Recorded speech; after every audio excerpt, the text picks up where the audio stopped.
மனுஷன் எதை விதைக்கிறானோ அதையே அறுப்பான். ஹல்லேலூயா. இப்ப அண்ணாமலையா போய் அவருடைய தோட்டத்துல நெல்லை விதைச்சிட்டு, என் தோட்டத்துல மக்காச்சோளம் வரும், முத்துன சோளம் வரும், பருத்தி வரும், கரும்பு வரும்னு காத்துட்டு இருந்தா என்ன வரும்? என்ன வரும் சொல்லுவோம்? நெல்லை விதைச்சா நெல்லு தான் வரும். ஆமா. அதனால உங்களுக்கு விரோதமாக மனுஷன் எதை விதைச்சாலும் அவன் தான் அறுப்பான். அல்லேலூயா. மண்ணுல விதைக்கிறான், மண்ணு அதனுடைய பலன் அனுபவிக்குது.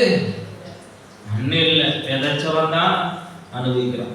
உனக்கு விரோதமா பொறாமையை விதைக்கலாம், அல்லது உனக்கு விரோதமா தீங்கை விதைக்கலாம். பைபிள்ல போட்டிருக்கிற வசனம், உனக்கு ஒருவன் நன்மை செய்தவனுக்கு விரோதமா தீங்கை விதைத்தால், தீங்கு செய்தால் அதை செய்கிறவன் வீட்டை விட்டு என்றென்றும் தீங்கு நீங்காது. அல்லேலூயா. அப்போ அதனோட அர்த்தம் என்னன்னா, உங்களுக்கு விரோதமாக தீங்கை விதைத்தால் தீங்கை தான் அனுப்பான். ஆமா, ஒரு தூக்கு மரத்தை செய்து மொர்தெகாய்க்காக தூக்கு மரத்தை செய்து வைத்திருந்தார். ஆனா அந்த தூக்கு மரத்துல தொங்குனது யாரு? ஆமா, மொர்தெகாய் கிடையாது. ஆமா. அல்லேலூயா. மொர்தெகாய் நல்லதை செய்தான், அதன் நிமித்தம் அவன் உயர்த்தப்பட்டான். அல்லேலூயா. இன்னைக்கும் ஆண்டவருடைய பிள்ளைகளா இருக்கிற உங்களுக்கு சொல்லுறேன், ஐயோ ஐயா, இதற்கு விரோதமா என்னென்னமோ செய்றாங்க, செய்றாங்க, யோகங்கள் செய்றாங்க, பில்லிசூனியம் செய்றாங்க. என்ன வேணாலும் செய்யட்டும்.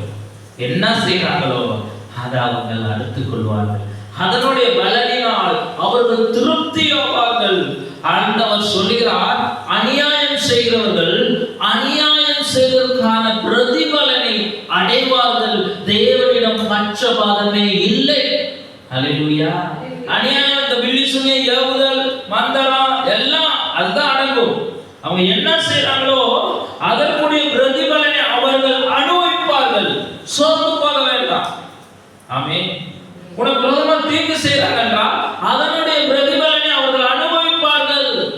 உனக்கு விரோதமாக கண்ணீரை உண்டாக்குறார்கள் என்றால், உனக்கு விரோதமாக பொய்யை விதைக்கிறார்கள் என்றால், உனக்கு விரோதமாக ஏதாவது ஒரு செயலை செய்கிறார்கள் என்றால், நீ செய்யாத காரியத்தை செய்கிறார்கள் என்றால், உன்னை அவமானப்படுத்துகிறார்கள் என்றால், உன்னை நிந்திக்கிறார்கள் என்றால், உனக்கு தடையை உண்டாக்குகிறார்கள் என்றால், அதனுடைய பிரதிபலன் செய்கிறவர்கள் அனுபவிப்பார்கள்.